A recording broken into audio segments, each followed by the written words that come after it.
بسم اللہ الرحمن الرحیم۔ ہم نے پچھلی کلاس میں جو پچھلی کلاس ہم نے پڑھی، ایک تو درمیان میں گیپ بھی آ گیا، سورہ کہف کا آغاز کیا تھا، اور میں نے یہ بتایا تھا کہ سورہ کہف اور اگلی سورہ سورہ مریم آپس میں جوڑا صورتیں ہیں، اور ان میں جوڑا ہونے کا ایک نمایاں پہلو یہ ہے کہ یہ دونوں بنیادی طور پر جو نبی اکرم صلی اللہ علیہ وسلم کی دعوت کے مخالفین میں پس منظر میں نصارہ تھے، ان کو سامنے رکھ کر اس میں بہت سی ہدایات دی گئی ہیں۔ جیسے پچھلی جو دو صورتیں تھیں، سورہ نحل اور سورہ بنی اسرائیل، ان میں مشرکین کے جو بالکل سامنے دشمن تھے، مخالفت کر رہے تھے، ان کے پس منظر میں ان کو گائیڈ کرنے والے، فیڈ کرنے والے یہودی تھے۔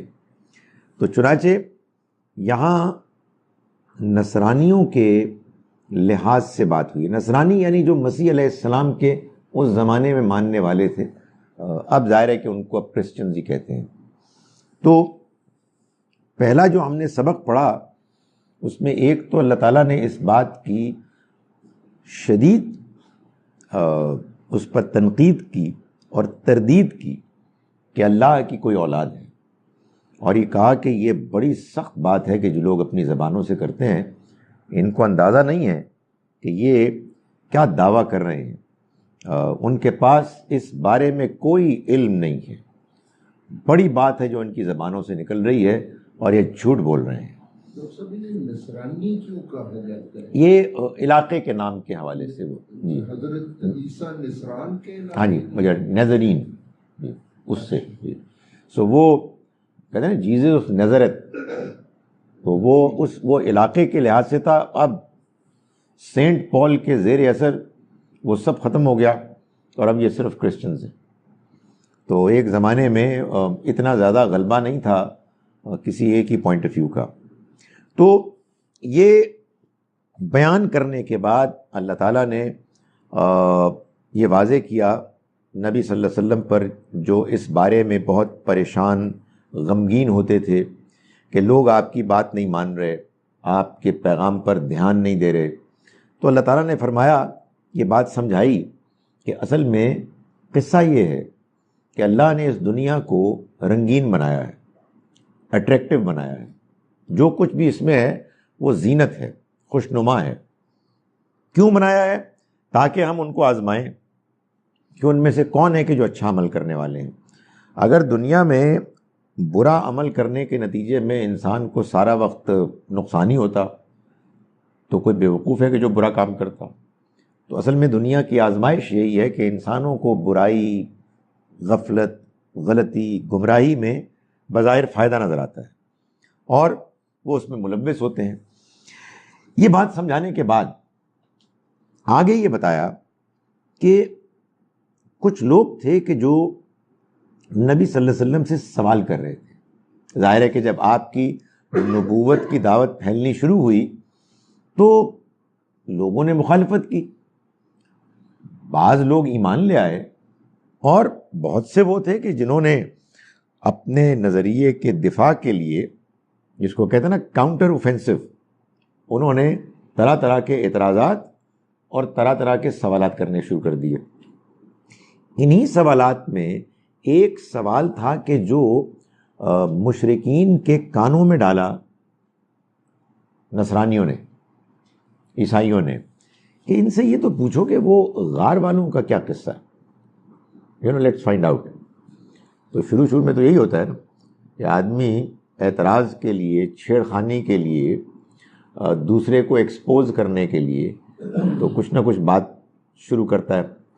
تو جب انہوں نے یہ سوال کیا تو اللہ نے پھر اس کا جواب دیا، اور یہ جواب ایسے دیا کہ ایک تو ان کے سوال کا کہ جو اعتراض نما سوال تھا، بھرپور جواب مل گیا، اتنا ہی نہیں کہ جتنا ان کو درکار تھا بلکہ اس سے زیادہ، اتنا ہی نہیں کہ جتنا وہ جانتے تھے بلکہ اس سے کہیں زیادہ. اور مزید اس جواب میں خدا تعالیٰ کے کلام کی یہ شان ہے کہ اللہ تعالیٰ نے ان کا ڈسکرپشن ایسے بیان کیا کہ اس زمانے میں جو صحابہ کرام کی کیفیت تھی، جن حالات سے وہ گزر رہے تھے، اصحاب کہف کے واقعے کو بیان کر کے ان کو تسلی دی، اطمینان دلایا، ان کی رہنمائی کی اور ان کے اندر حوصلہ پیدا کیا. تو اب یہ وہ بیان چل رہا ہے. فرمایا کہ وَإِذِ اعْتَزَلْتُمُوهُمْ وَمَا يَعْبُدُونَ إِلَّا اللَّهِ. یہ اب اللہ تعالیٰ وہاں بات کو پہنچا چکے ہیں کہ جہاں اللہ تعالیٰ یہ فرما رہے ہیں کہ یہ جو اصحاب کہف تھے نوجوان، انہوں نے جب دعوت دینے کے بعد یہ چیز جان لی کہ قوم کے لوگ ماننے والے نہیں ہیں. یہ معلوم ہوتا ہے کوئی واقعہ ہے مسیح علیہ السلام کے 250 سال بعد کا، 250 بعد المسیح، اور اس میں AD اس کو ہم کہتے ہیں. اس میں ایک بستی تھی ٹرکی میں، کہیں ساؤتھ ویسٹ ٹرکی میں، کہ جہاں کوئی بادشاہ تھا، مشرک تھا، مسیح علیہ السلام کے ماننے والوں پر سختی کرتا تھا. اور انہی ماننے والوں میں مسیح علیہ السلام کے کچھ نوجوان تھے جنہوں نے بڑی ہمدردی کے ساتھ بہت زیادہ آگے بڑھ کر توحید کی دعوت دی، لوگوں کو سمجھایا. مگر معلوم ہوتا تھا کہ لوگ نہ صرف یہ کہ ماننے کے لیے تیار نہ ہوئے بلکہ ان کی جان کے بھی درپے ہو گئے. معلوم یہ ہوتا ہے اللہ تعالیٰ کے مختلف پیغمبروں کے بیانات، ان کے احوال سے کہ جو اللہ نے بیان فرمائے، کہ جب معاملہ یہاں تک پہنچ جائے کہ حق بات کی دعوت دینے والوں کی مخالفت اتنی شدید ہو جائے کہ لوگ ان کی جان کے درپے ہو جائیں، تو یہ وہ موقع ہوتا ہے کہ جب ان کو ہجرت کے لیے کہا جاتا ہے. پیغمبروں کو تو براہ راست اللہ کی وحی سے، لیکن باقی لوگوں کو بھی اشاروں سے، کسی ایسے انداز میں جس سے کہ ان کے دل میں یہ بات اطمینان کے ساتھ ان کو کنونس کر لے کہ اب انہیں یہاں سے چلے جانا چاہیے. تو معلوم یہ ہوتا ہے کہ یہی معاملہ ہوا ان کا بھی. ان نوجوانوں نے دعوت دی، یہ دعوت لوگوں کو پہنچی، لوگوں نے بالعموم اس کو نہ صرف یہ کہ قبول نہیں کیا بلکہ رد کرنے کے ساتھ ساتھ مخالفت کی، اور معلوم ہوتا ہے کہ اتنی زیادہ مخالفت کی کہ ان کی جان کے درپے ہو گئے. یہ بالعموم اس وقت ہوتا ہے کہ جب لوگوں کو یہ معلوم ہوتا ہے، یعنی جن کو دعوت دی جا رہی ہے، کہ یہ دعوت اب ایفیکٹو ہو رہی ہے، یہ مؤثر ہو رہی ہے. اس کے نتیجے میں لوگ اس بات کو ماننے کی طرف مائل ہو رہے ہیں. تو وہ لوگ کہ جن کی معاشرے میں جن کو اقتدار حاصل ہوتا ہے، جو غالب ہوتے ہیں، جن کی ویسٹڈ انٹرسٹ ہوتی ہے اسٹیٹس کو میں، وہ جب یہ بھانپتے ہیں خدشہ کہ اگر ہم نے ان کو آزاد چھوڑ دیا تو یہ تو سب لے ڈوبیں گے، تو پھر یہ لوگ کہ جو صاحب اقتدار، جو طاقتور ہوتے ہیں، وہ پھر ایسے دعوت دینے والوں کی جان کے دشمن ہو جاتے ہیں. تو معلوم ہوتا ہے کہ یہی موقع آ گیا اور یہ دعوت دیتے رہے یہاں تک کہ لوگ ان کی جان کے مخالف ہو گئے. تو ان کو یہ خوشخبری ہوئی کہ وَإِذِ اعْتَزَلْتُمُوهُمْ وَمَا يَعْبُدُونَ، جب تم ان سے اور ان کے ان معبودوں سے جن کی وہ عبادت کرتے ہیں تم الگ ہو جاؤ، الا اللہ، سوائے اللہ کے، یعنی اللہ کے علاوہ، فاؤ الی الکہف، تو غار میں پناہ لے لو. ینشر لکم ربکم من رحمتہ، کیا ہوگا کہ تمہارا رب تمہارے لیے پھیلا دے گا اپنی رحمت میں سے، وَيُهَيِّئْ لَكُم مِّنْ أَمْرِكُم مِّرْفَقًا، اور تمہارے لیے اس صورتحال میں وہ تمہاری ضرورتوں کے لیے سامان مہیا کرے گا۔ یہ قرآن مجید نے ہجرت کے لیے کہا ہے کہ جو کوئی اللہ کے راستے میں ہجرت کرے گا، من یہاجر فی سبیل اللہ یجد لہ فی الارض مراغما کثیرا وسعا، جو اللہ کی راہ میں ہجرت کرے گا، یعنی جینون طریقے سے اس نے اپنے علاقے میں پوری کوشش کی، کوشش کے کلائمیکس پہ جب پہنچے تو لوگوں نے مخالفت کی اور پھر ان کو اپنا علاقہ چھوڑ کر جانا پڑا۔ یہ جس زمانے کی بات ہے، اس زمانے میں کوئی کہیں کسی کو ویلکم نہیں کرتا تھا۔ اپنے علاقے کو چھوڑنے کا مطلب اپنی دنیا چھوڑ دی، اس لیے کہ دوسرے علاقوں میں تو کوئی جانتا ہی نہیں تھا۔ تو اللہ تعالیٰ نے فرمایا کہ یعنی وہاں بھی مسلمانوں کو بھی اور یہاں بھی کہ تم اگر یہ ہجرت کرو گے تو میرے راستے میں کرو گے، میں تمہاری تمام ضرورتوں کو پورا کروں گا۔ تو فرمایا کہ تم چلے جاؤ، پناہ لے لو غار میں، ینشر لکم ربکم من رحمتہ، مہیا کرے گا، پھیلا دے گا تمہارے لیے تمہارا رب اپنی رحمت میں سے، وَيُحَيِّئْ لَكُم مِّنْ أَمْرِكُم مِّرْفَقًا، اور تمہاری ضرورتوں کے لیے سامان کا بھرپور بندوبست کرے گا۔ Just don't worry about it, تم میرے راستے میں نکلے ہو، میں تمہارے لیے سب ذمہ داری لیتا ہوں، تمہارے سارے ضروریات کو پورا کروں گا۔ یہ خدا تعالیٰ کہتا ہے۔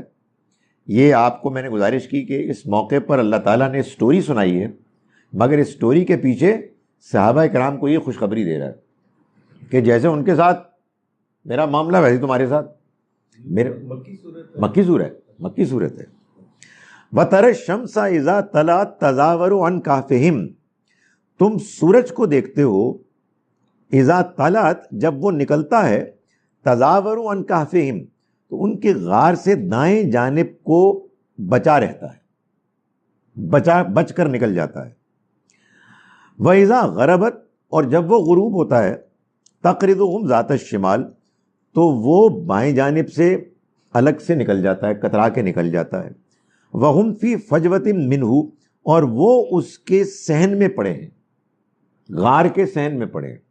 کہنے کا مقصد یہ ہے خدا کے مہمان ہیں، خدا تعالیٰ نے ان کو سلا دیا، اب وہ سو رہے ہیں تو خدا کا سورج بھی ان کو تنگ نہیں کرتا، ادھر سے نکلتا ہے ادھر سے کھسک جاتا ہے، غروب ہونے کے وقت ادھر سے کھسک جاتا ہے۔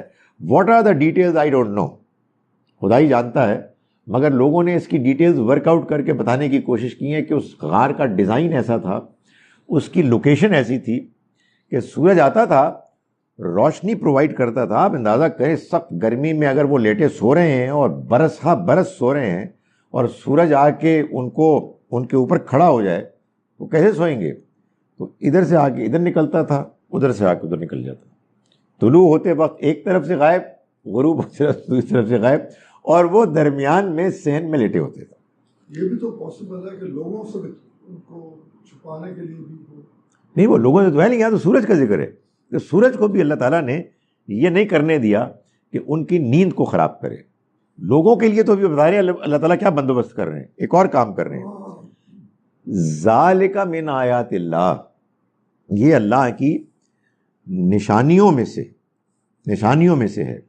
من یہد اللہ فہو المہتد، جس کو اللہ ہدایت دے وہی ہدایت پانے والا ہوتا ہے۔ یعنی اللہ تعالیٰ ہدایت دیتا ہے، ہمت دیتا ہے، مدد کرتا ہے۔ یہ جو اللہ تعالیٰ دعوت دیتے ہیں کہ آدمی بات سمجھے اور دلائل کو سمجھے، تو یہ اللہ تعالیٰ کی شرط ہے، اس لیے کہ امتحان یہی ہے۔ اللہ اپنے بندوں کو جس امتحان میں ڈالے ہوئے ہے، وہ امتحان یہ ہے کہ بھائی صاحب آپ اپنی عقل کو دیانتداری سے استعمال کر کے صحیح بات تک پہنچیں۔ لوگ بالعموم کہتے ہیں کہ ہمیں کوئی معجزہ نشانی دکھائیں، تو اللہ تعالیٰ فرماتے ہیں میں نے نہیں دکھانی. اس لیے نہیں کہ وہ دکھا نہیں سکتا. کیوں نہیں دکھا سکتا؟ اس لیے کہ امتحان یہ نہیں ہے. امتحان یہ ہے کہ آپ دیانتداری کے ساتھ اپنی عقل کو استعمال کر کے صحیح نتیجے تک پہنچ جائیں. جب آپ صحیح راستے کو اختیار کریں گے تو اس کے بعد اللہ آپ کی رہنمائی کرے گا، آپ کی مدد کرے گا، اور جن کو آپ معجزے کہتے ہیں وہ بھی دکھا دے گا.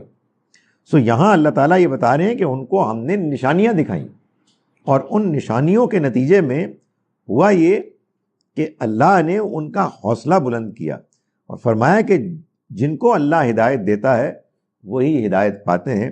وَمَن يُضْلِلْ، اور جن کو وہ گمراہ کرتا ہے، فَلَن تَجِدَ لَهُ وَلِيًّا مُرْشِدًا، تو تم ان کے لیے کوئی ایسا مددگار نہیں پاؤ گے کہ جو رہنمائی کرنے والا ہو.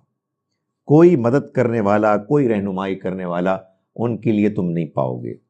یہ بات قرآن بار بار بیان کرتا ہے کہ اللہ ہدایت دیتا ہے، اللہ گمراہ کرتا ہے، لیکن اپنے قانون کے مطابق، اپنے اس پالیسی کے مطابق کہ جو اس نے ہدایت اور گمراہی کے معاملے میں طے کی ہوئی ہے. ہر جگہ. مثال کے طور پر سورہ قصص میں جہاں وہ مشہور آیت ہے، سورہ نمبر 28 ورس 56، اللہ تعالیٰ نے یہ بتایا ہے کہ اِنَّكَ لَا تَهْدِي مَنْ أَحْبَبْتَ، اے پیغمبر آپ نہیں ہدایت دے سکتے جس کو آپ چاہیں، وَلَكِنَّ اللَّهَ يَهْدِي مَن يَشَاءُ، بلکہ اللہ ہدایت دیتا ہے جس کو وہ چاہتا ہے. وَهُوَ أَعْلَمُ بِالْمُهْتَدِينَ، اور وہ جانتا ہے کہ ہدایت کے کون مستحق ہیں. اور سننا ہے اور سنیے 56 2856. اسی طرح سے سنیں سورہ انعام میں سورہ نمبر 6 ہے، اس کا نمبر نہ پوچھیں اس لیے کہ وہ اس وقت میرے ذہن میں نہیں ہے. اس میں اللہ تعالیٰ فرماتے ہیں کہ وَمَن يُرِدِ اللَّهُ أَن يَهْدِيَهُ، اور جس کے بارے میں اللہ چاہتا ہے کہ اس کو ہدایت دے، یشرح صدرہ للاسلام، اس کے سینے کو اسلام کے لیے کھول دیتا ہے، اس کو اطمینان ہو جاتا ہے، اسے بات سمجھ میں آنے لگتی ہے، وہ مائل ہونے لگتا ہے. وَمَن يُرِدْ أَن يُضِلَّهُ، اور جس کے بارے میں وہ ارادہ کرتا ہے کہ اسے گمراہ کرے، یجعل صدرہ حرجا ضیقا کأنما یصعد فی السماء، اس کے سینے کو وہ تنگ کر دیتا ہے، بھینچ دیتا ہے، گویا کہ وہ آسمان کی طرف بلندی میں جا رہا ہے، دم گھٹتا ہے اس کا. کیوں؟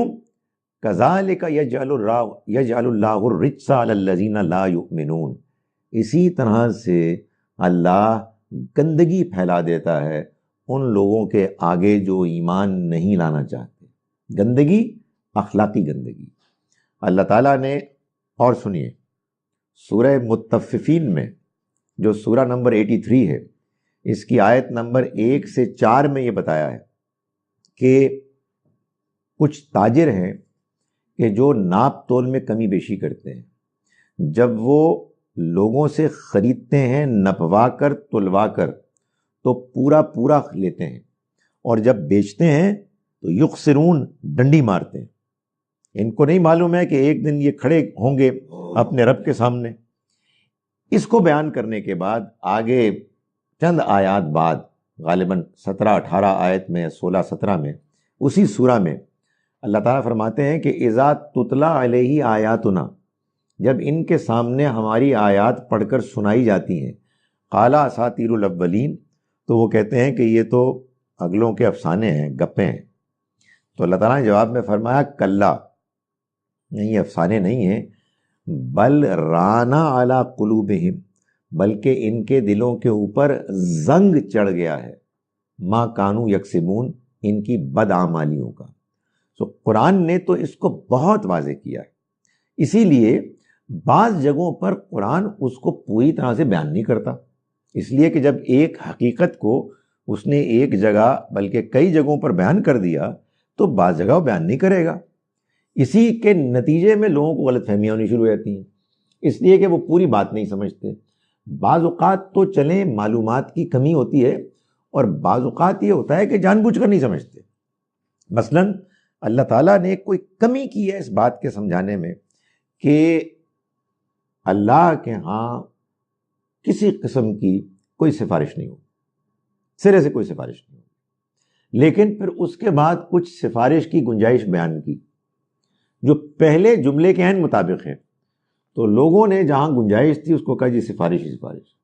تو اصل میں یہی وہ چیز ہے کہ جس کے لیے قرآن بار بار تقاضا کرتا ہے کہ قرآن کو غور سے پڑھو، اس پر تدبر کرو، اور اس کو سمجھنے کے لیے اس کی آیات کے پیچھے لگ جاؤ، اس میں یہ بیان ہوا ہے، یہ بات اور کہاں بیان ہوئی ہے، جہاں جہاں بیان ہوئی ہے اس کو آپ پڑھیں تو آپ محسوس کریں گے کہ آپ پر بات بالکل واضح ہوگی۔ ایک جگہ آپ ایک ادھوری بات پڑھیں گے تو آپ کے ذہن میں بات نامکمل ہوگی۔ تو اللہ تعالیٰ نے یہاں جو بات بیان کی ہے کہ وہ جس کو ہدایت دیتا ہے وہی ہدایت پاتا ہے، یعنی جس کو اللہ ہدایت دیتا ہے اپنے ہدایت دینے کے قانون کے مطابق، اور جس کو وہ گمراہ کرتا ہے وہی گمراہ ہوتا ہے۔ یہ ویسے بھی دیکھیں، آپ کسی شریف آدمی کے بارے میں یہ کہیں جس کی دیانت پر آپ کو اعتبار ہے کہ وہ کوئی پریشر قبول نہیں کرتا، وہ اپنی مرضی سے فیصلہ کرتا ہے، اس کا کیا مطلب ہے کہ وہ یعنی غلط فیصلے کرتے ہیں؟ نہیں، وہ کسی اور کی بات ہی نہیں سنتا، اسے جو بات صحیح لگتی ہے وہ کرتا ہے۔ تو خدا عدل کرنے والا، خدا رحم کرنے والا، خدا حکیم، خدا دانا، اور وہ کہتا ہے کہ میں ہدایت دیتا ہوں جس کو چاہتا ہوں۔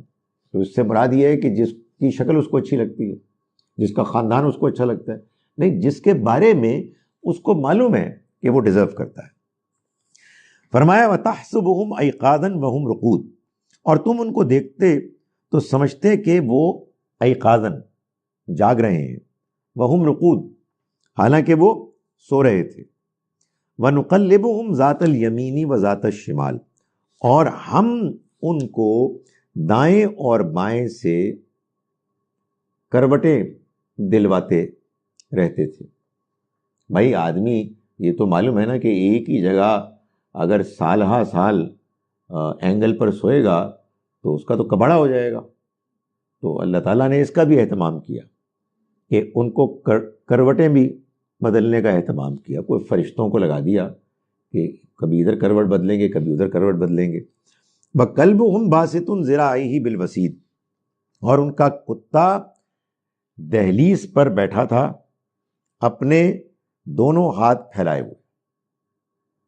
وہی کتا جس کو آپ ناپاک کہتے ہیں، اس کی اتنی شاندار اللہ تعالیٰ اس کی تصویر پیش کر رہے ہیں کہ اس کے خاص بندوں کی پروٹیکشن کے لیے، سیکیورٹی کے لیے اس نے کتے کو بٹھایا اور اس کی پکچر بنائی، پیش کی ہے۔ جنت میں صرف یہ کتا جائے گا، وہ والے بھی جائیں گے جن کا ذکر سورہ مائدہ میں نہیں، زندہ ہی تھا سر، 300 سال تک یہ زندہ، نہیں یہ بھی اسی طرح تھا۔ ان کا کیا ان کا ہوا یہ تو کتے کے ساتھ، ان کے ساتھ ہی اس کا بھی حال ہے، لیکن اس کو ایسے اینگل سے بٹھایا کہ بتانا مقصود یہ ہے کہ آگے بتا رہا ہے اللہ تعالیٰ کہ جب وہ ایسا بیٹھا تو لَوِ اطَّلَعْتَ عَلَيْهِمْ، اگر تمہاری نظر ان پر پڑ جاتی، لَوَلَّيْتَ مِنْهُمْ، تو تم بھاگ جاتے ان سے، فرارن مطلب فرار کرتے ہو، وَلَمُلِئْتَ مِنْهُمْ رُعْبًا، اور تمہارے اوپر ان کا روب طاری ہو جاتا، دہشت طاری ہو جاتی۔ یعنی ظاہر ہے نوجوان آ کے سو گئے اور کافی لمبا سوئے، اور کوئی بھی آ کے ان کے ساتھ زیادتی کر سکتا تھا، کچھ بھی ہو سکتا تھا، لیکن خدا تعالیٰ نے اپنے ان نوجوان بندوں کو جنہوں نے اس کی توحید کی خاطر قربانی دی اور ہجرت کی، کسی چیز کی پرواہ نہیں کی، ایسا VIP ٹریٹمنٹ دیا۔ سورج کو بھی کہا کہ تم دائیں بائیں سے نکلو، ڈونٹ ڈسٹرب مائی بوائز، اور فرشتوں کو کہا کہ ان کو کروٹیں بدلتے رہو ان کی، اور کتے کو ایسے بٹھا دیا کہ وہ بیٹھا تھا اور کو دیکھ کے دور سے لوگ آتے تھے، روپ کی وجہ سے واپس چلے جاتے تھے، کوئی آگے نہیں جا سکتا تھا. یہ اللہ تعالیٰ نے جی یہی معلوم ہوتا ہے، کتا بھی سویا ہوا ہوگا، ورنہ تو بھونکتا بھی، تو سویا ہوا تھا. جی کیونکہ یہ واقعہ ہوا تھا پاس میں اور اللہ تعالیٰ نے باقاعدہ اس کا ذکر کیا ہے. جی ڈز اٹ مین کہ اس طرح کے واقعات اسلام کے آنے کے بعد قرآن پاک کے آنے تک ختم ہو گئے یا ابھی بھی؟ نہیں کیوں نہیں ہو سکتا یار، ہو سکتے ہیں اور بھائی ہوتے ہیں. بات یہ ہے کہ جس کو آپ دیکھیں، میں تو یہ سمجھتا ہوں جس کو آپ ایمان کہتے ہیں نا، ایمان کا ایک سفر ہوتا ہے، اس میں آپ بات سمجھتے ہیں، آپ اس میں قربانی دیتے ہیں، آپ اللہ سے دعا کرتے ہیں، اور پھر وقتاً فوقتاً کچھ واقعات ہوتے ہیں، آپ کے ساتھ کچھ اور ہوتے ہیں، ان کے ساتھ کچھ اور ہوتے ہیں، میرے ساتھ کچھ اور ہوتے ہیں. تو یہ واقعات نہ ہوں تو مشکل ہوتا ہے آدمی کے لیے. سو اللہ تعالیٰ انسان کا امتحان بھی لیتا ہے، انسان سوچتا بھی ہے، اس کے دل میں اطمینان بھی پیدا ہوتا ہے، اس کو اچھے لوگ بھی مل جاتے ہیں، اس کو سوالوں کے جوابات بھی ملتے ہیں، لیکن صرف یہی نہیں ہوتا، کچھ نہ کچھ اور بھی ہوتا رہتا ہے. مگر اللہ تعالیٰ اس کی لیب بہت زیادہ نہیں بڑھاتے کہ آپ فرمائشی پروگرام شروع کریں کہ اللہ میاں کل تو آپ نے مجھے یہ دکھایا تھا، ایک تیتر آیا تھا، آج بٹیر نہ آ جائے تو یہ پھر امتحان ختم ہو گیا. تو آپ کا اصل امتحان ہے آپ کی عقل کا امتحان. تو اس امتحان میں جب آپ پاس ہوتے ہیں تو یہ تو ایسے ہی بونس چونگے میں آپ کو کچھ نہ کچھ اور چیزیں ملتی رہتی ہیں. مگر یہ ہوتا ہے جی، کیوں نہیں ہوتا؟ جی آپ ان کو میریکلز کہیں جی.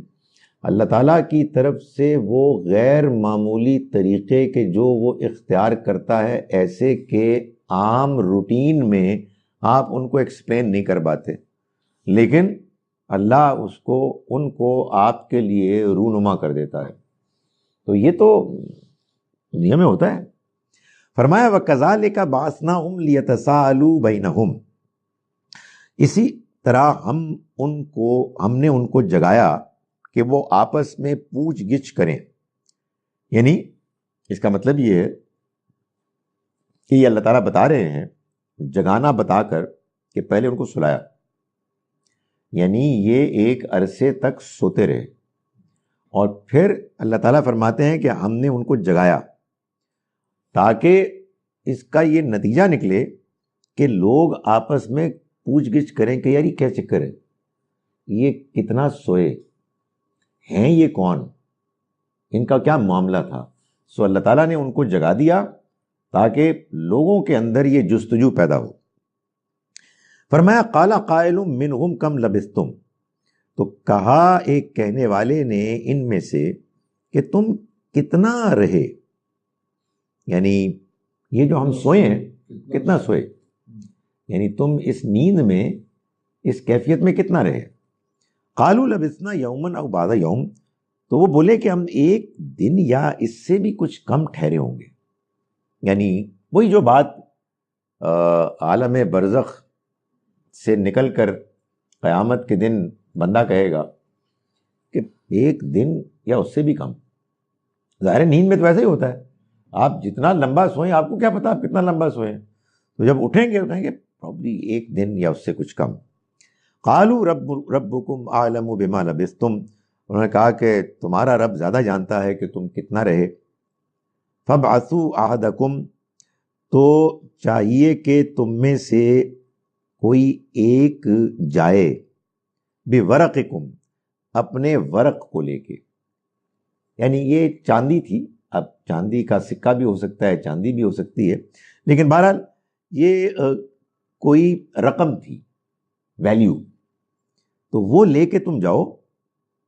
فَبْعَثُوا أَحَدَكُمْ، تم میں سے کوئی ایک جائے، بِوَرَقِكُمْ، اپنے اس ویلیو کو لے کے، حاضی إِلَى الْمَدِینہ، شہر کی طرف.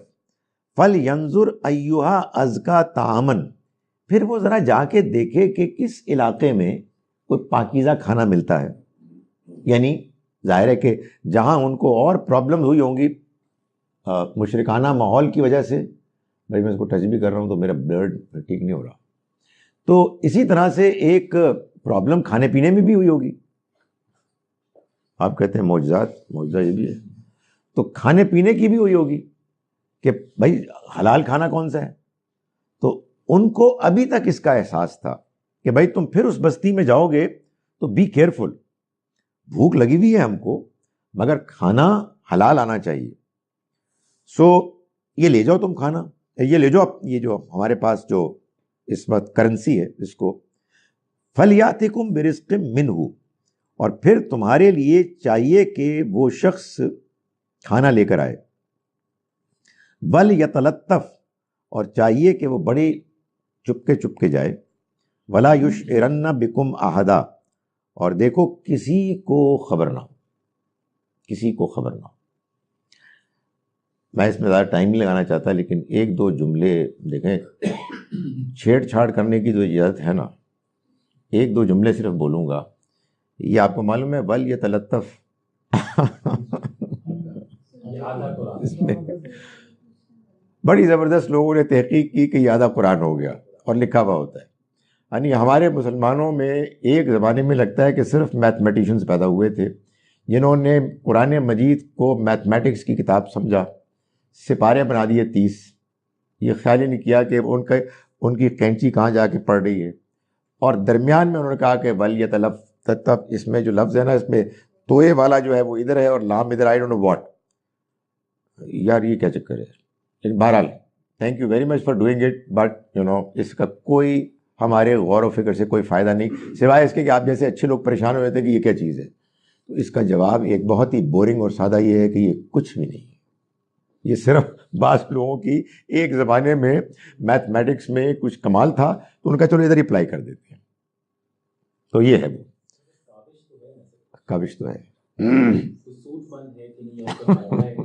میں کہتا ہوں یہ آپ نے بڑی اچھی بات کی، آنیسٹلی مجھے بعض لوگ، میں دیکھتا ہوں کہ بعض وہ نیکی کے کام بہت بیکار کرتے ہیں، تو میں واقعی ان سے امپریس ہوتا ہوں کہ یار شکر ہے یار، ورنہ دنیا میں کتنے گندے کام ہیں جو آدمی کر سکتا ہے، تو یار کوئی ایسے کام میں لگے ہوئے ہیں، ٹھیک ہے یوزلیس ہے لیکن نیکی کے جذبے کے تحت کر رہے ہیں، تو یہ بھی اسی لیے اسی طرح سے ہاں نماز کی کتاب میں کھڑا ہو جائے، نماز بے شک نہ پڑھے مگر ایسی جگہ پہ کھڑا ہونے سے پھر بھی بہتر ہے یار۔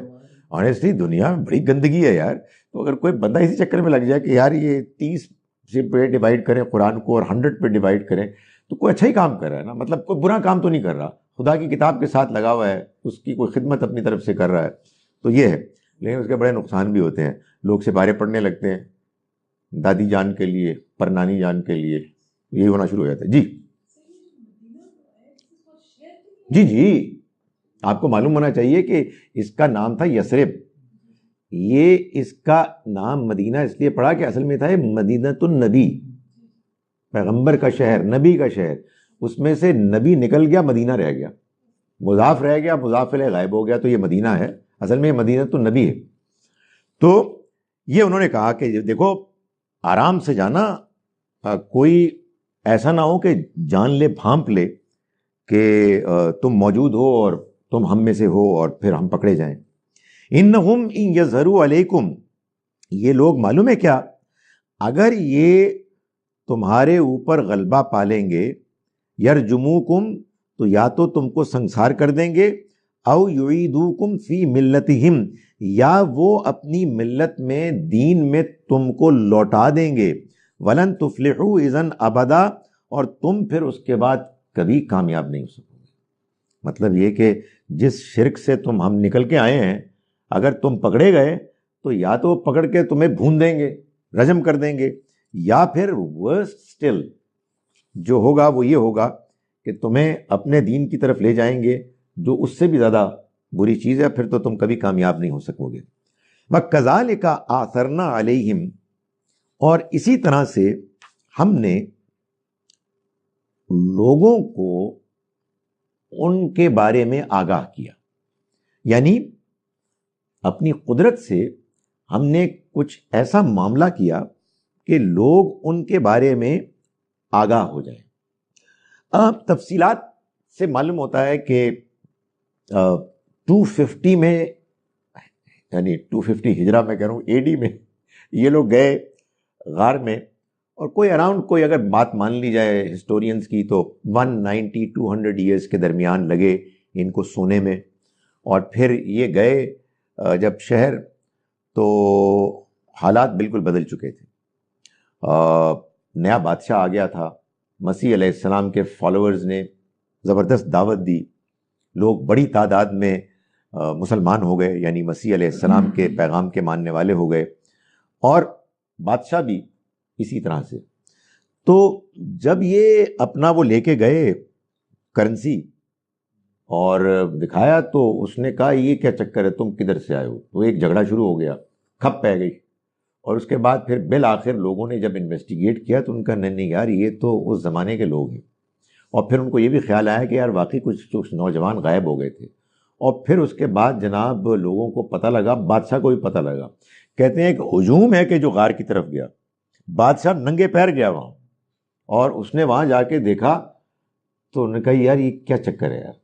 یہ لوگ باہر آئے اور انہیں پہچان لیا، اور جب پہچان لیا ان کو یقین ہو گیا کہ یہ وہی نوجوان ہیں جو 200 سال پہلے اس بستی میں بستی کے لوگوں کے ستانے کے نتیجے میں یہاں چھوڑ کے گئے تھے ہجرت کر کے، یہ آج بھی زندہ ہیں.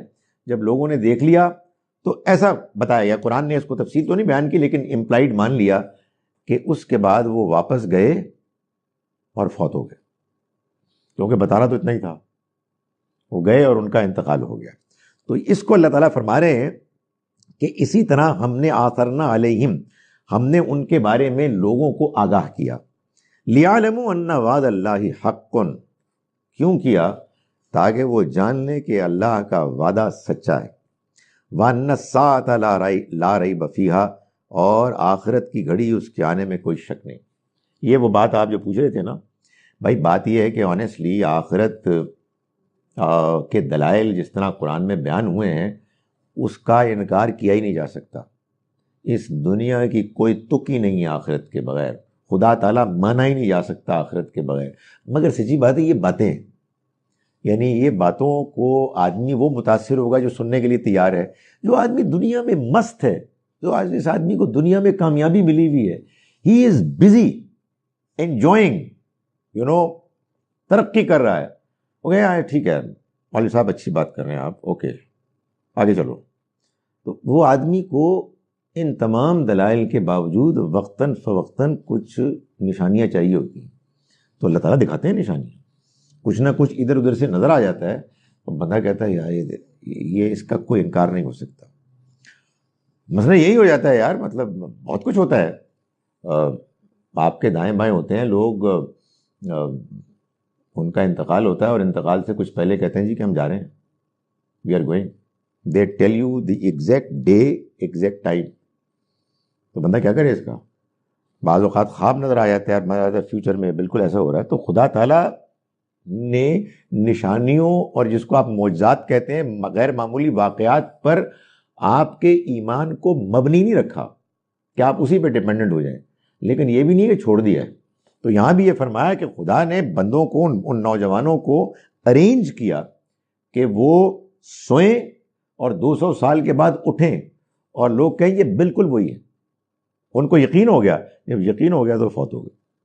اس لیے کام تو پورا ہو گیا، ان کی اسائنمنٹ پوری ہو گئی. لیکن سر یہ اتنا بڑا تاریخ کا اس زمانے کا واقعہ جو قرآن میں دیا گیا اور وہ بھی جانتے تھے اس سے بھی، بٹ انہوں نے نارملی تھا نا کہ جیسے کہ وہ اس زمانے میں کوئی بھی ایسا چیز ہوتی تھی اس کا کوئی مانومنٹ بنا دیتے تھے، کوئی علاقہ کو مارک کر دیتے. لوگوں کو اس جگہ کا بھی نہیں پتا ابھی تک.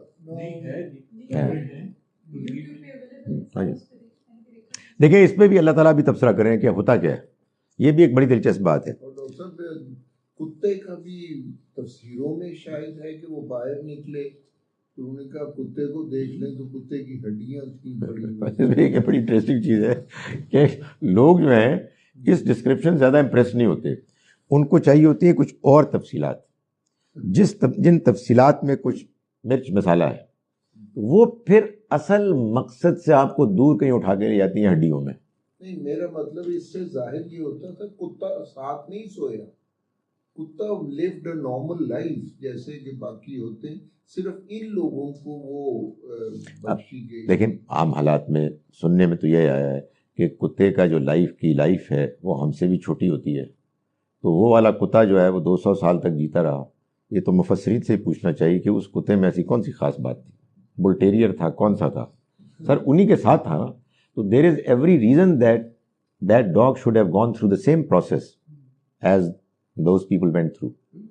So ایک ہی چیز تھی وہ. سر میں آپ کو بتا رہا ہوں آنیسٹلی, ہماری تفسیروں میں بہت ایسا ہوتا ہے کہ قصے جب آتے ہیں تو لوگ پھر اس میں ایکسائٹمنٹ پیدا کرتے ہیں, اور اس سے جو ایک پرابلم ہوتی ہے وہ یہ ہوتی ہے کہ قرآن کے بیان کرنے کا مقصد ایک طرف رہ جاتا ہے اور وہ تفصیلات ہیں جو لوگوں کے اوپر غالب آ جاتی ہیں. اس کی سب سے زیادہ عبرت ناک مثال سورہ یوسف ہے. کیا شاندار سورہ ہے, اس میں کیا غیر معمولی سبق ہیں جو اللہ تعالیٰ نے بیان فرمائے ہیں. ادھر جناب یوسف اور زلیخا کا عشق ہے کہ جس کی داستان اللہ معاف کرے بیان ہو رہی ہے. کیا بدتمیزی ہے, تک ہے اس کا. پتہ نہیں کیا کیا چکر ہے, آئی ڈونٹ نو یار. سو وہ لوگوں کا ذوق ہے کہ وہ بہت کچھ کرتے ہیں سر, وہ بہت کچھ کرتے ہیں. اچھا جناب, تو فرمایا کہ اذ یتنازعون بینہم امرہم, جب وہ ان کے معاملے میں آپس میں جھگڑ رہے تھے, فقالوا ابنوا علیہم بنیانا, تو انہوں نے کہا کہ ان کے اوپر ایک عمارت بنا لو. ان کے اوپر یعنی ان کے غار پر.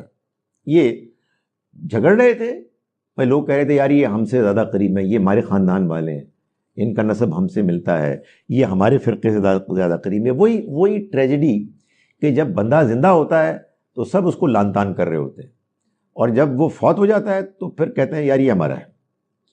آپ کو معلوم ہے کہ آپ کے یہی امام بخاری کہ جو اب آپ کے ہیرو ہیں, اپنی زندگی میں ان کو اپنے شہر میں جگہ نہیں ملی تھی, so he was actually going out, migrate کر رہے تھے تو ان کا انتقال ہوا ہے. تو یہ اکثر اہل حق کے ساتھ یہی ہوتا ہے کہ جب وہ زندہ ہوتے ہیں اور صحیح بات کر رہے ہوتے ہیں تو لوگ ان کے پیچھے پڑے ہوئے ہوتے ہیں, اور دنیا سے رخصت ہوتے ہیں تو لوگ بحث کرتے ہیں یار یہ تو میرے چاچا کے پھپھا تھے, اس طرح کی باتیں کرتے. تو ان کا آپس میں جھگڑا شروع کر دیا انہوں نے ایک دوسرے کے درمیان کہ یہ ہمارے ہیں اور یہ ہمارے فرقے سے تعلق رکھتے ہیں. تو اس جھگڑے میں کسی نے یہ کہا کہ ابنو علیہم بنیانا, ان کے اوپر ایک عمارت بنا لو.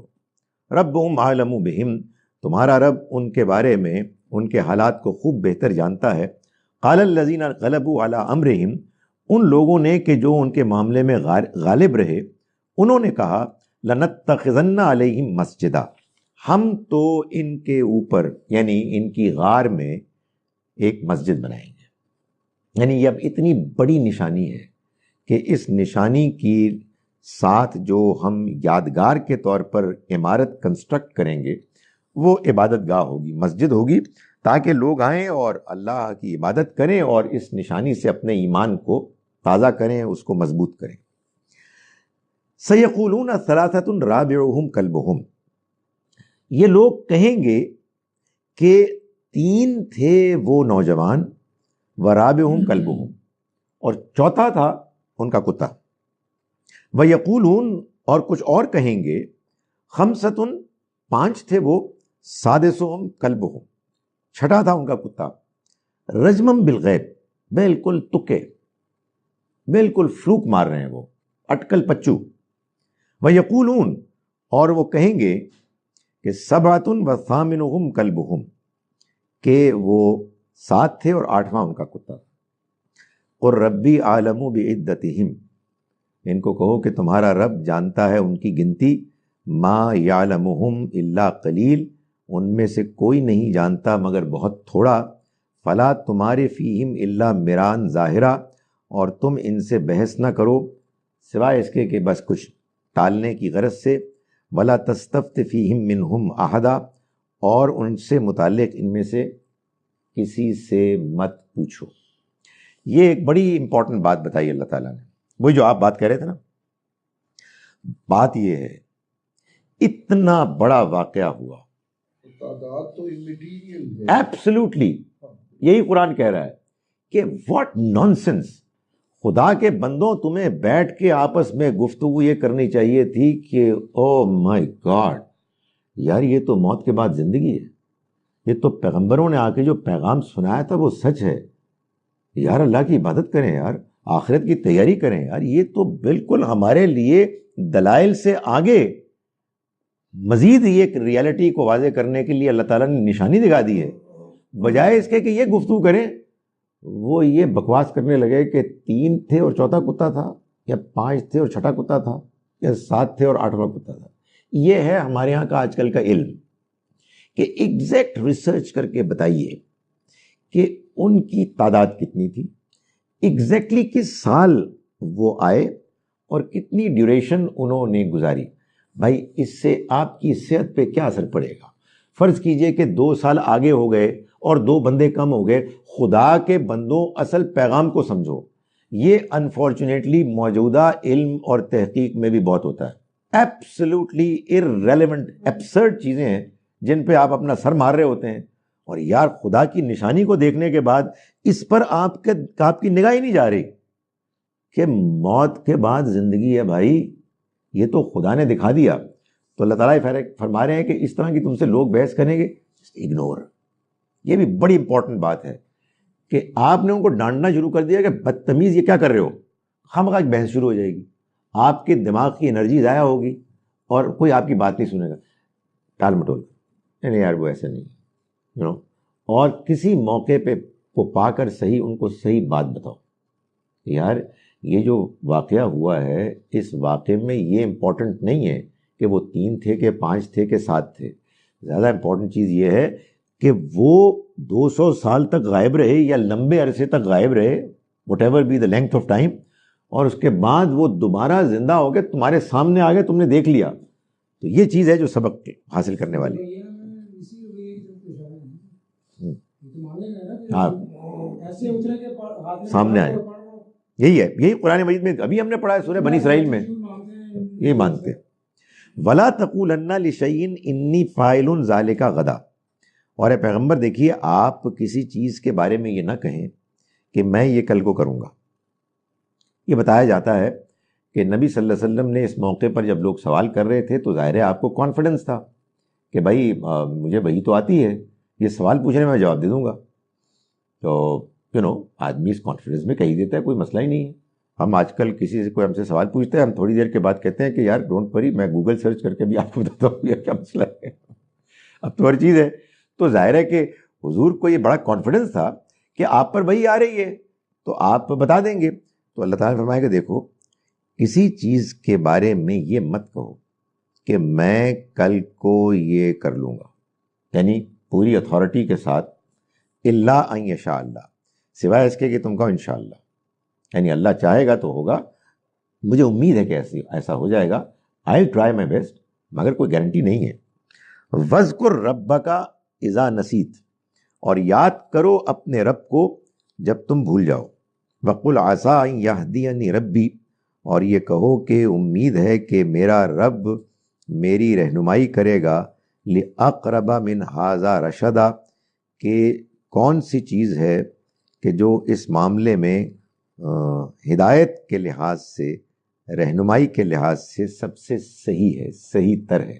یعنی یہ جو معاملات ہو رہے ہیں ان میں اللہ تعالیٰ میری رہنمائی کرے گا کہ کون سی بات ہے کہ جو مدت کے معاملے میں زیادہ صحیح ہے، لیکن میں اس بحث میں نہیں پڑھوں گا. میں I am not going to get involved in this debate. جی جی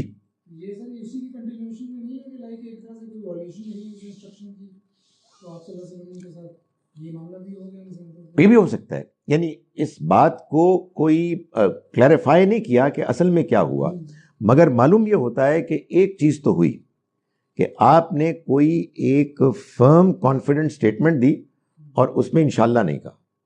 تو یہی رہنمائی کی جا رہی ہے کہ کبھی ایسا نہ کریں کہ آپ یہ کہیں کہ میں کل کو کروں گا سوائے اس کے کہ اللہ چاہے. تو انشاءاللہ ضرور کہیں اور دل سے کہیں. اور یہ نہ ہو کہ آپ کہیں جی ہم لوگ مل رہے ہیں انشاءاللہ. تو گورا کہتا ہے کہ یہ مسلمان کا انشاءاللہ کا مسلمان کا انشاءاللہ بڑا خطرناک ہے. اس کا مطلب ہی ایکچولی ڈزنٹ مین اٹ. یہ نہیں ہونا چاہیے. ظاہر ہے کہ یہ اس طرح کی باتوں کے بارے میں ہے کہ جن میں بعض اوقات آپ کے اپنے ہاتھ میں نہیں ہوتا ہے. بسم اللہ الرحمن الرحیم. جو سبق ہم نے آج سورہ کہف کا پڑھا، میں اس کا ترجمہ اب آپ کے سامنے کر رہا ہوں پیش. اس سے پہلے کہ میں کویسچن آنسرز کروں، آپ لوگوں نے اگر کہیں کویسچنز پہلے لکھے ہوئے تھے تو وہ تو سارے غائب ہو چکے ہیں، تو آپ کو دوبارہ لکھنے پڑیں گے. ہم نے آج کا سبق شروع کیا تھا آیت نمبر 16 سے، سورہ کہف سورہ نمبر 18 آیت نمبر 16. اعوذ باللہ من الشیطان الرجیم، بسم اللہ الرحمن الرحیم۔ وَإِذِ اعْتَزَلْتُمُوهُمْ وَمَا يَعْبُدُونَ، اور جب تم ان سے اور ان سے کہ جن کی وہ عبادت کرتے ہیں الگ ہو گئے، الا اللہ، اللہ کے سوا، یعنی اللہ کے سوا جن کی عبادت کرتے ہیں، فاؤ الی الکہف، تو پناہ لو تم غار میں، ینشر لکم ربکم من رحمتہ، تمہارا رب تمہارے لیے اپنی رحمت کو پھیلا دے گا، وَيُهَيِّئْ لَكُم مِّنْ أَمْرِكُم مِّرْفَقًا، اور وہ تمہارے لیے تمہاری ضرورتوں کو پورا کرے گا۔ وَتَرَى الشَّمْسَ إِذَا طَلَعَتْ تَزَاوَرُ عَنْ كَهْفِهِمْ، تم سورج کو دیکھتے ہو کہ وہ نکلتا ہے تَزَاوَرُ عَنْ كَهْفِهِمْ، ان کی دائیں جانب سے کترا کر، ذات الیمین، وَإِذَا غَرَبَتْ، اور جب وہ غروب ہوتا ہے، تَقْرِضُهُمْ ذات الشمال، تو وہ نکل آتا ہے کترا کر بائیں جانب سے، وَهُمْ فِي فَجْوَةٍ مِّنْهُ، اور وہ اس کے صحن میں ہیں۔ ذَلِكَ مِنْ آیات اللہ، یہ اللہ کی نشانیوں میں سے ہے۔ مَن يَهْدِ اللَّهُ فَهُوَ الْمُهْتَدِ، جن کو اللہ ہدایت دے دے تو وہی ہدایت پانے والے بنتے ہیں۔ وَمَن يُضْلِلْ، اور جن کو وہ گمراہ کر دے، فَلَن تَجِدَ لَهُ وَلِيًّا مُرْشِدًا، تو تم نہیں پاؤ گے اس کا کوئی ساتھی رہنما۔ وَتَحْسَبُهُمْ أَيْقَاظًا، اور تم ان کو خیال کرتے ہو کہ وہ جاگے ہوئے ہیں، وَهُمْ رُقُودٌ، حالانکہ وہ سو رہے تھے۔ وَنُقَلِّبُهُمْ ذَاتَ الْيَمِينِ وَذَاتَ الشِّمَالِ، اور ہم ان کو کروٹیں بدلتے ہیں، پلٹتے ہیں، دائیں جانب بھی اور بائیں جانب بھی۔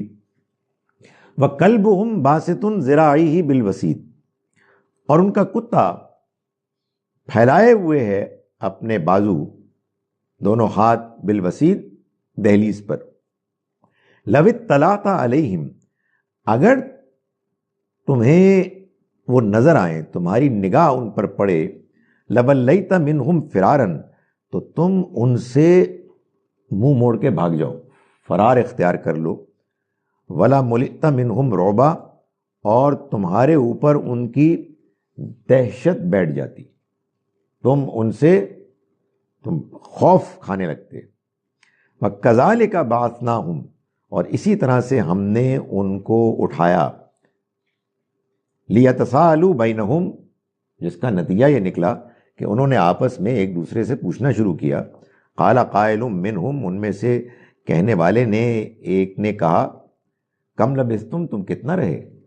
قالوا لبثنا، انہوں نے کہا ہم رہے یومن، ایک دن، او بعض یوم، یا دن کا بھی ایک حصہ۔ قالوا ربکم اعلم بما لبثتم، انہوں نے کہا کہ تمہارا رب جانتا ہے زیادہ کہ تم کتنا رہے۔ فابعثوا احدکم بورقکم، تو چاہیے کہ جائے تم میں سے کوئی ایک اپنے کرنسی کے ساتھ، اپنی رقم کے ساتھ، حاضی اس، یہ جو تمہارے پاس ہے، الی المدینہ، شہر کی طرف، فَلْيَنظُرْ أَيُّهَا أَزْكَىٰ طَعَامًا، پھر وہ دیکھے کہ شہر کے کس حصے میں زیادہ پاکیزہ کھانا ملتا ہے، فَلْيَأْتِكُمْ بِرِزْقٍ مِّنْهُ، پھر وہ لے آئے اس میں سے رزق تمہارے لیے، وَلْيَتَلَطَّفْ، اور چاہیے کہ وہ بہت آرام سے جائے، چپکے جائے، وَلَا يُشْعِرَنَّ بِكُمْ أَحَدًا، اور کسی کو خبر نہ ہو تمہارے بارے میں، بالکل خاموشی سے جائے۔ إِنَّهُمْ إِن يَظْهَرُوا عَلَيْكُمْ، وہ اگر تمہارے اوپر ان کو معلوم ہو جائے، تمہاری خبر پالیں، یرجموکم، تو تمہیں رجم کر دیں گے، او یعیدوکم فی ملتہم، یا تمہیں اپنے دین کی طرف لوٹا دیں گے، واپس کر دیں گے۔ ولن تفلحوا اذن ابدا، پھر تم اس صورت میں ہرگز فلاح نہیں پا سکو گے۔ وَكَذَلِكَ أَثَرْنَا عَلَيْهِمْ لِيَعْلَمُوا، ہم نے اسی طرح سے لوگوں کو ان کے بارے میں آگاہ کیا. کیوں؟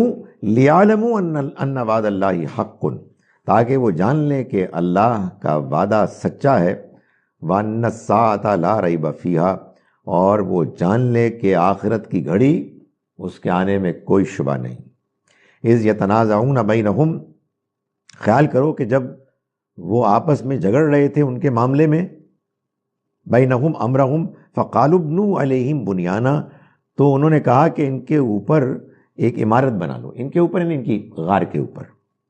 ربہم عالم بہم، ان کا رب ان کے بارے میں زیادہ بہتر جانتا ہے.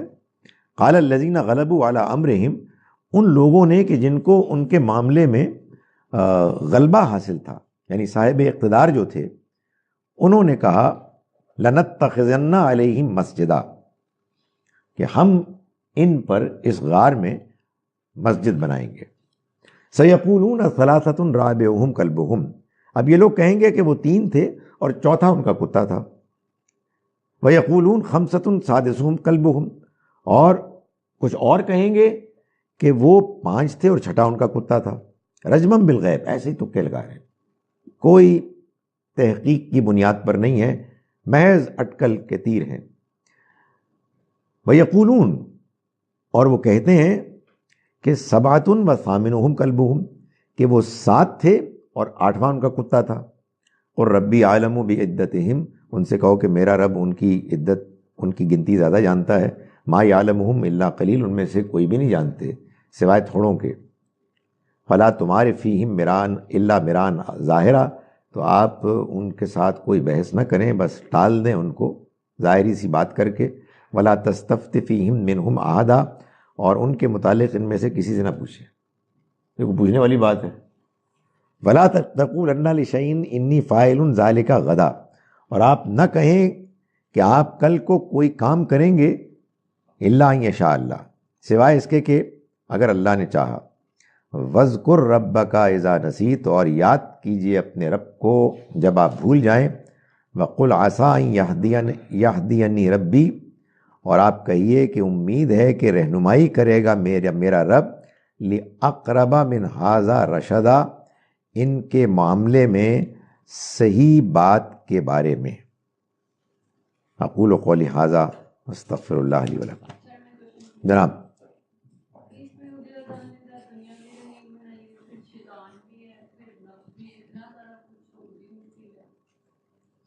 ہاں، یہ اصل میں تقریر کا ایک حصہ ہے.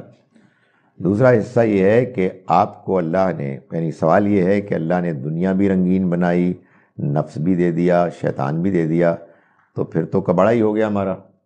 نہیں، دوسری جانب اللہ نے آپ کو ضمیر دیا، اللہ نے آپ کو عقل دی، اللہ نے آپ کو اپنا پیغام پہنچایا، اور اس نے آپ کے دائیں بائیں واقعات کیے.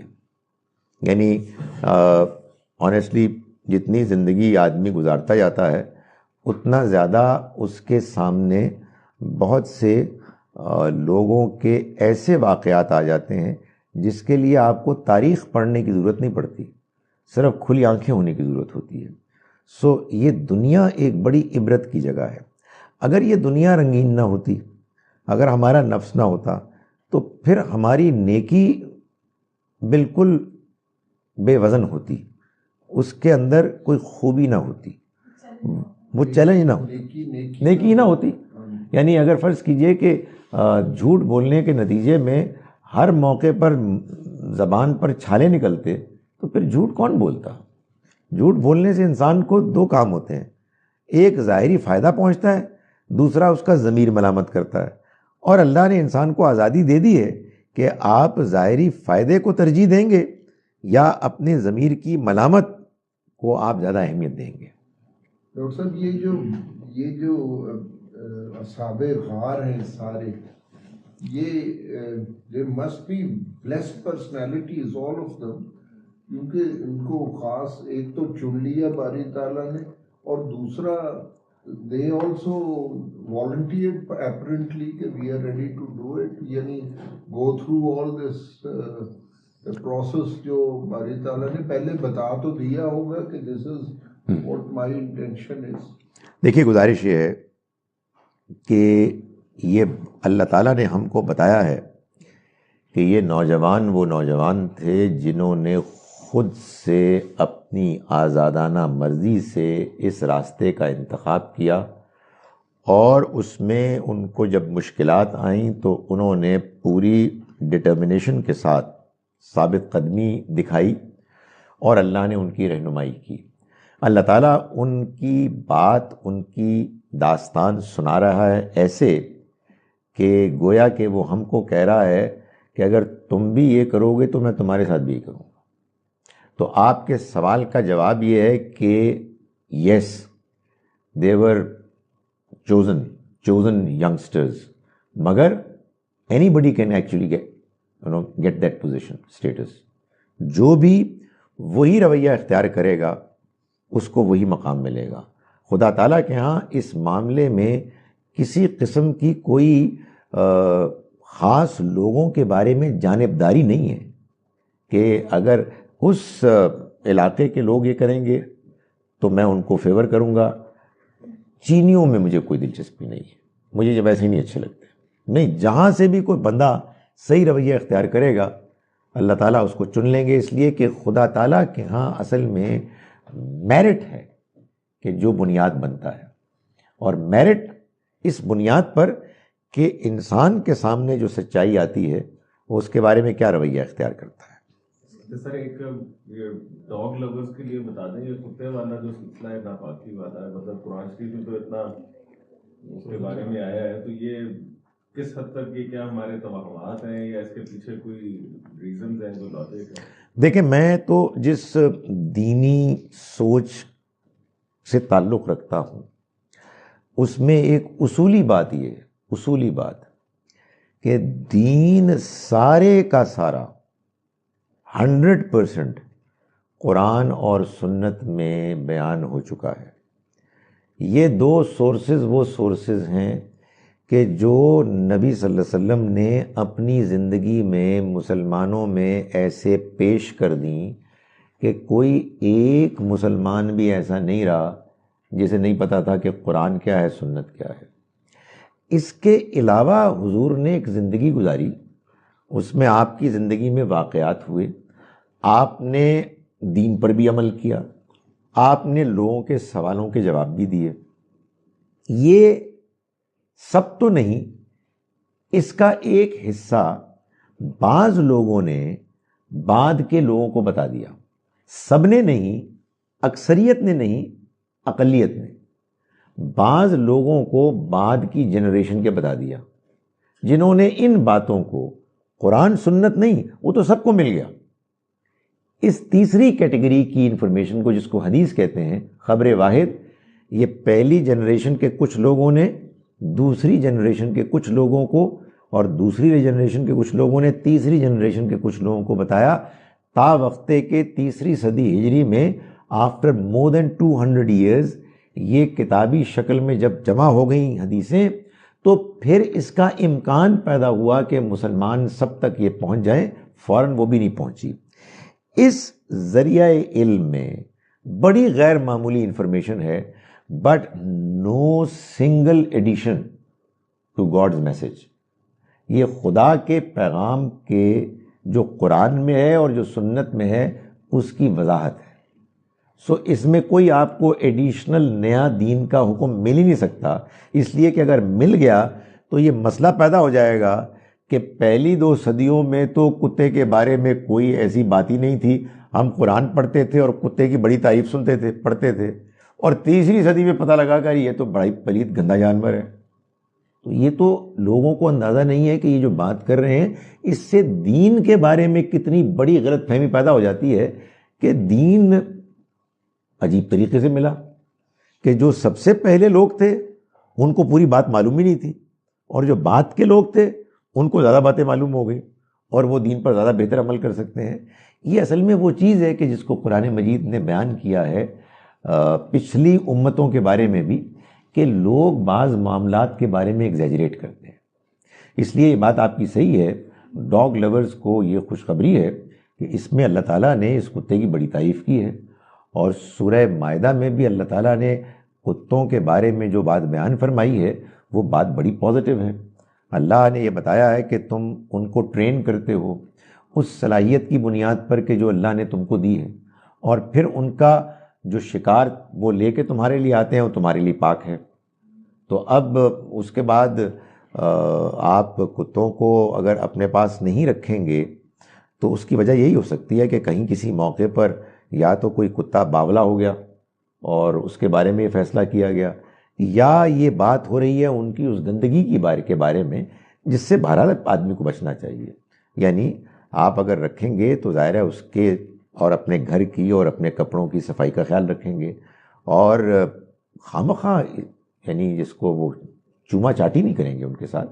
یہ تو ایک ویسے ہی ایک ڈیسنسی کی بات ہے کہ خامخواہ ان کے ساتھ اس طرح گلے مل رہے ہیں کہ جیسے کوئی وہ آپ کا کوئی دوست ہے. تو جو ایک نارمل بیہیویئر ہوتا ہے وہ اختیار کریں گے. یہ ظاہر ہے وہ بات ہے کہ جو انسانی فطرت میں ہے. نبی صلی اللہ علیہ وسلم نے اسی کو ایکسپلین فرمایا، اور اس میں کوئی کتوں کے خلاف کوئی باعث نہیں ہے. طہارت اور پاکیزگی کا جو مسئلہ ہے وہ تو بہرحال وہ تو کیا جائے گا، وہ تو رہے گا، وہ بلی کے ساتھ بھی رہے گا، بلی کے ساتھ بھی رہے گا اتنا ہی جتنا کہ کتے کے ساتھ رہے گا. بالکل. لیکن عمومی طور پہ لوگ اس کا یہ آگے سے کہتے ہیں کہ جیسے بلیوں کے بارے میں تو ہے کہ کچھ اصحاب کے پاس بلیاں بھی تھیں، لیکن ایسا کچھ ہمیں وہی بات آ جاتی ہے پھر روایتوں میں نہیں ملتا. یعنی یہ بات کہ کچھ لوگوں کے پاس بلیاں تھیں کتا نہیں تھا، تو ان کو یہ بتانا چاہیے کہ وہ بات حدیث میں، یہ بات قرآن میں ہے کہ ان کے پاس کتا تھا. ٹھیک ہے نا. ایک اور بات بھی جان لیں کہ لوگ، ایک منٹ، لوگ سمجھتے ہیں کہ حدیث کی کتابوں میں یہ بھی ایگزیجریشن ہے. جتنی باتیں آ گئی ہیں نا صحابہ کرام اور نبی صلی اللہ علیہ وسلم کے دور میں بس اتنی ہی باتیں ہوئی ہیں. آپ بات سمجھ رہے ہیں؟ یعنی complete information of the history of the time of the prophet and companions is what you find in books of حدیث. میں نالائق آپ کو بتاتا ہوں کہ میکس 10%، 90% آیا ہی نہیں ہے. سو پتہ نہیں کتنوں کے پاس کتے تھے، ہمیں کیا پتا. یہ ایک بڑی غلط فہمی ہے کہ یہ بات حدیث میں نہیں آئی چنانچہ نہیں ہوئی. یا فار گاڈ سیک یہ ہیومنلی پاسبل ہی نہیں ہے. سال کے 360 365 دن ہوتے ہیں. نبی صلی اللہ علیہ وسلم نے اعلان نبوت کے بعد کوئی 22-23 سال گزارے، 24 گھنٹے کی زندگی کے ہر چیز ریکارڈ میں آ گئی. دس از ناٹ پاسبل. یہ بات جو آپ کر رہی ہیں تو کمپلیٹلی لاجیکل ہے، مگر this can be taken as an attack on حدیث اٹسیلف، کہ کیونکہ تو پھر باقی جو 10% آئی ہے وہ بھی کوسچنیبل ہے. نہیں دیکھیں، ایک تو بڑی دلچسپ آپ نے بات کی اٹیک آن حدیث. وہ یار اٹیک کیا ہوتا ہے؟ بات یہ نہیں، وہ آپ ہی کہہ رہے ہیں، آپ صحیح کہہ رہے ہیں. یہی لوگ کہتے ہیں، اس لیے کہ لوگ حدیث کے بارے میں اتنے زیادہ ٹچی سینسٹیو ہیں کہ وہ کہتے ہیں یار یہ حدیث کے خلاف بات کر رہا ہے، یعنی یہ دین کے خلاف بات کر رہا ہے، نعوذ باللہ یہ پیغمبر کے خلاف بات، اس طرح کی باتیں کرتے ہیں. یار سب لوگ نہیں ہیں سر، بہت لوگ تو سنت تواترہ ہی کی بات کرتے ہیں. میں اہل حدیث کی مسلک میں کہا کرتا تھا کہ میرا ہے، تو لوگ عمومی طور پر یہی بات بیان کرتے تھے کہ احادیث جو ہیں وہ ایک علیحدہ سے ایک ذخیرہ ضرور موجود ہے، لیکن ہم جو بات کر رہے ہیں وہ اس بات، ہمارا جو پوائنٹ آف ویو ہے وہ تواتر کی بنا پر جو چیزیں چل رہی ہیں اس کے لیے حدیث کی ضرورت نہیں ہے. لیکن اب میں بلکہ یہ دیکھتا ہوں کہ اب یہ فکر بہت زیادہ کامن ہو گئی ہے کہ ایک الزام کے طور پر کچھ لوگوں کے خلاف ہیٹڈ ڈیولپ کرنے کے لیے کچھ ہمارے اسکالرس کے خلاف یہ ایک پروپیگنڈا کے طور پہ اس بات کو یوز کیا جا رہا ہے، جبکہ ان سب کے علماء پہلے یہی کہتے پائے جاتے تھے کہ ضروری نہیں کہ بخاری شریف میں جو سب کچھ آ گیا سب کچھ ٹھیک ہے. اگر ایسا ہی ہے تو پھر وہ سب کیوں نہیں مان لیتے کہ وہ طریقہ جو اہل حدیث بتا رہے ہیں وہی طریقہ نماز پڑھنے کا ہے، لیکن وہ سب اس کو فالو تو نہیں کر رہے. So they are following whatever they had been like following since ages. Not actually they are not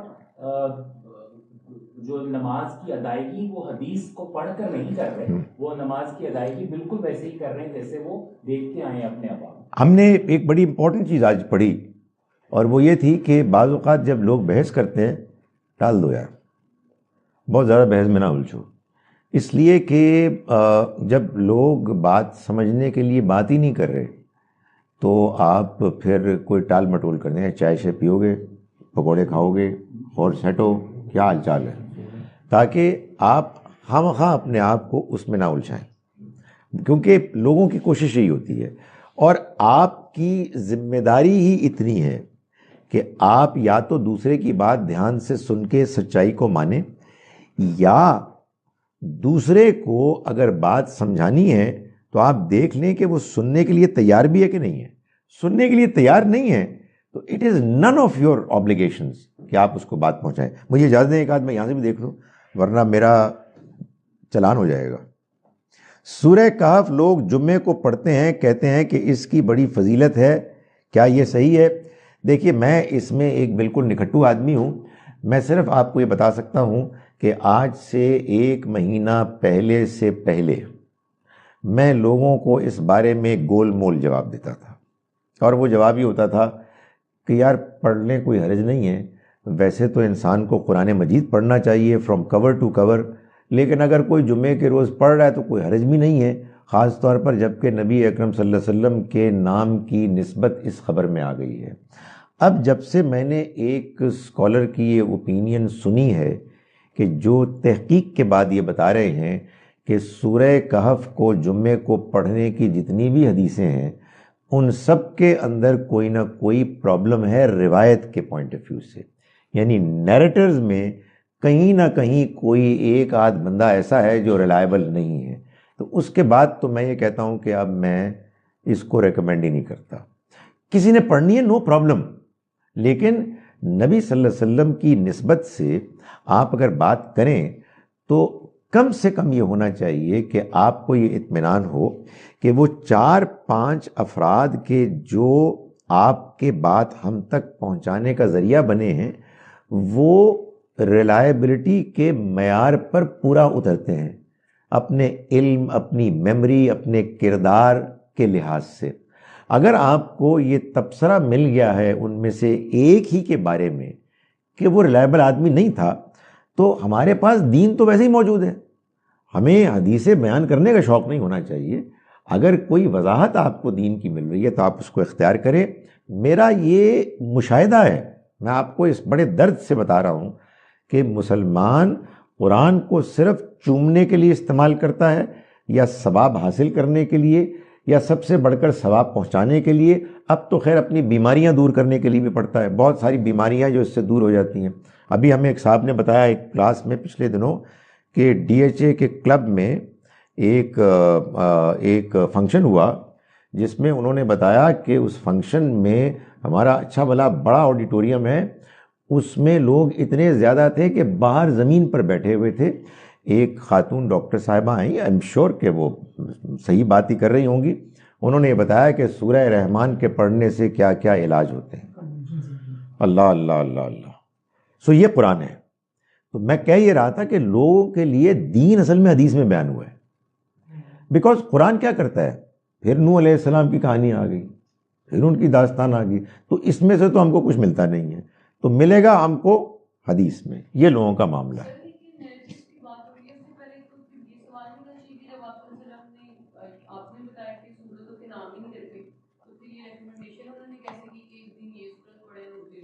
good question, good question. بڑی غور کرتی ہے. ہاں بعض اوقات آپ کے سوالات ہوتے ہیں جو سٹ پٹانے والے ہوتے ہیں، اور بعض اوقات تبصرے بڑے قیمتی ہوتے ہیں. Keep it up. صحیح کہہ رہی ہیں آپ. So those men basically were the believers and followers of Isa alayhi salam. And what present day country were they in? Turkey. اچھا جناب، یار یہ نمبر نوٹ کر لیجیے گا، یہ یہاں وہ ہے نمبر ان کا ایک مکے میں، لیکن مجھے معلوم کیوں پوچھ رہی ہیں.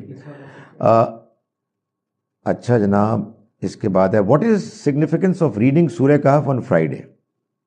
وہ ایک زمانے میں مجھے نہیں سمجھ میں آتی ایسا کیوں ہوتا ہے. ایسی بعض اوقات ارریلیونٹ بات بھی تو کرنی چاہیے نا. وہ بی بی سی میں آیا کرتا تھا برٹش پارلیمنٹ کی لائیو ڈبیٹ. تو اس میں لیڈر آف دی اپوزیشن جو ہے نا وہ پرائم منسٹر سے کویشچن کرتا. میں ہمیشہ میری بڑی خواہش ہوتی ہے کہ پاکستان میں یہ ہو جائے live. Leader of the opposition prime minister سے کویشچن کر رہا ہے، وہ جواب دے رہا ہے، پھر وہ کویشچن ہے، پھر جواب دے رہا ہے، پھر کوئی اپوزیشن کا سوال کر رہا ہے.